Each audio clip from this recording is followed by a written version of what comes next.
इस लेख में निहित किसी भी जानकारी, सामग्री, गणना की सटीकता या विश्वसनीयता की गारंटी नहीं है। विभिन्न माध्यमों, ज्योतिषियों, पंचांग, प्रवचनों, मान्यताओं, धर्म ग्रंथों से संग्रहित कर ये जानकारी आप तक पहुंचाई गई है।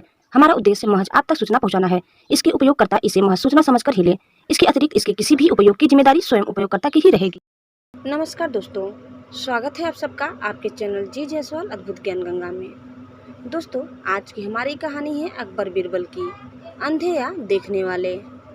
दोस्तों, आगे बढ़ने से पहले आप इस चैनल में नए हैं तो प्लीज़ इसे सब्सक्राइब कर लें। वीडियो को अंत तक देखिए। हमारा यह वीडियो आपको कैसा लगा कमेंट बॉक्स में ज़रूर बताइए। आइए हम आगे बढ़ते हैं और जानते हैं अकबर बीरबल की एक अनोचक कहानी। दोस्तों, एक बार राजा अकबर और बीरबल किसी बात पर चर्चा कर रहे थे। तभी अकबर ने बीरबल से कहा कि बीरबल, हर 100 लोगों के पीछे एक अंधा व्यक्ति होता है। अकबर अब बीरबल से पूछते हैं कि बीरबल, तुम्हारी इसके बारे में क्या राय है। थोड़ा सोचकर बीरबल ने अकबर को उत्तर दिया कि महाराज, मेरे हिसाब से इस दुनिया में देखने वाले लोगों से अंधे लोगों की संख्या ज़्यादा है।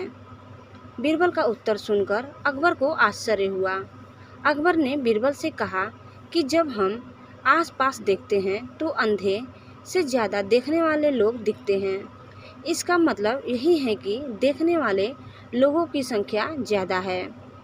बीरबल ने कहा कि मैं आपको किसी दिन ये साबित करके बताऊंगा कि देखने वाले लोगों से अंधे लोगों की संख्या ज़्यादा है। अकबर ने कहा, अच्छा ठीक है। उस दिन ये बात यहीं पर ही रुक गई। अकबर ये बात भूल भी गए। 3-4 दिन के बाद बीरबल एक रस्सी के चौपाए का एक चौखटा लेकर और कुछ रस्सियों की पोटली लेकर बाजार के बीच में, जहाँ पर भीड़ थी, वहाँ जाकर बैठ गए और उस रस्सी से चौपाए बांधने का काम शुरू कर दिया। बीरबल ने 2 मुनीमों को अपनी दाईं ओर और बाईं ओर कागज और कलम लेकर बैठा दिया। जो भी कोई बाजार से गुजरता वो बीरबल को देखकर आश्चर्य में पड़ जाता था और बीरबल से कुछ सवाल भी पूछने लगता था। एक आदमी आता है और फिर बीरबल से पूछता है कि आप क्या कर रहे हो। बीरबल बिना कुछ जवाब दिए अपनी बाईं और जो मुनीम बैठा था उसे कहता है कि तुम्हारे पास अंधों की जो सूची है, इनमें इनका नाम लिख दो। थोड़ी ही देर में दूसरा आदमी बीरबल से पूछता है कि बीरबल साहब, तुमने ये क्या आरंभ किया है। इसको भी कोई उत्तर नहीं दिया। बीरबल ने और अपनी बाईं ओर जो मुनीम था उसे कहा कि तुम्हारी सूची में एक नाम और बढ़ा दो। तीसरा व्यक्ति आया और उसने बीरबल से पूछा कि बीरबल जी, आप इतनी धूप में रस्सी से चौपाए क्यों बांध रहे हो। बीरबल इस बार भी इस व्यक्ति को कुछ नहीं बोला और अपनी दाईं ओर जो मुनीम था उसे कहा कि तुम्हारी देखने वाले लोगों की सूची में इसका नाम लिख दो।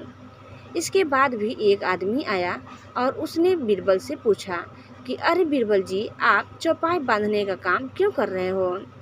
बीरबल ने बिना कुछ उत्तर दिए अपनी दाईं ओर जो मुनीम था उसे कहा कि अपनी सूची में एक नाम बढ़ा दो। इसी तरह पूरे दिन लोग वहाँ पर आते हैं और बीरबल से सवाल पूछते हैं। बीरबल बिना किसी को उत्तर दिए लोगों के सवाल के मुताबिक अपनी बाईं और दाईं ओर के मुनीम को बोलकर सूची में नाम बढ़ाता गया। फिर बात फैलकर राजा अकबर के पास पहुंच गई। अकबर को भी बात जानने की जिज्ञासा हुई और वो भी बीरबल को मिलने के लिए खुद चलकर बाजार चले गए। अकबर ने बाजार में बीरबल को देखा और बीरबल से पूछा कि बीरबल, अब ये क्या मांजरा है, तुम ये क्या कर रहे हो। बीरबल ने बाकी लोगों की तरह ही अकबर को कोई उत्तर नहीं दिया और अपनी बाईं ओर जो मुनीम था उसे कहा कि अपनी अंधों की सूची में महाराज अकबर का नाम भी लिख दो। बीरबल की बात सुनकर राजा अकबर को आश्चर्य हुआ और गुस्सा भी आया और उन्होंने बीरबल से कहा कि तुम ये क्या बोल रहे हो। उन्होंने बीरबल से ये भी कहा कि मेरी आंखें तो अच्छी है और मैं देख भी सकता हूँ, फिर तुम मेरे बारे में ऐसा क्यों बोल रहे हो। बीरबल ने मुस्कुराते हुए अकबर से कहा कि महाराज, आपको दिख रहा है कि मैं चौपाए बांध रहा हूँ, फिर भी आपने मुझे ये सवाल पूछा कि मैं क्या कर रहा हूँ। ये सवाल कोई अंधा व्यक्ति ने ही पूछा है। ऐसा आपको नहीं लगता है महाराज? इसलिए मैंने आपका नाम अंधों की सूची में डाला है। बीरबल की बात सुनकर राजा अकबर को पता चल गया कि बीरबल ये सब क्यों कर रहा है। अकबर ने बीरबल को मुस्कुराते हुए कहा कि तो फिर तुम अपनी उस दिन की बात को साबित करना चाहते हो। अकबर ने बीरबल से कहा कि अच्छा ठीक है, तुम अब अपनी सूची में देखकर अपने प्रयोग का परिणाम बताओ कि देखने वाले लोग ज़्यादा हैं कि अंधे। बीरबल ने कहा कि महाराज, मेरी कही हुई बात सच साबित हुई है। मेरी इस सूची को देखकर तो ऐसा साबित होता है कि 70% लोग अंधों की सूची में और सिर्फ 30% लोग ही देखने वाले लोगों की सूची में आते हैं। यानी कि मेरी बात सच साबित हुई है। महाराज, अब आप भी मानते होंगे ना कि देखने वाले लोगों से अंधे वाले लोग ज़्यादा हैं। अकबर ने मुस्कुराते हुए सिर्फ उतना ही कहा कि बीरबल, तुम अपनी बात समझाने के लिए कुछ भी कर सकते हो। तो दोस्तों, आपको हमारा आज का यह कहानी कैसा लगा हमें कमेंट बॉक्स में ज़रूर बताइए। और आप इस चैनल में नए हैं तो प्लीज़ इसे सब्सक्राइब करना न भूलें। धन्यवाद।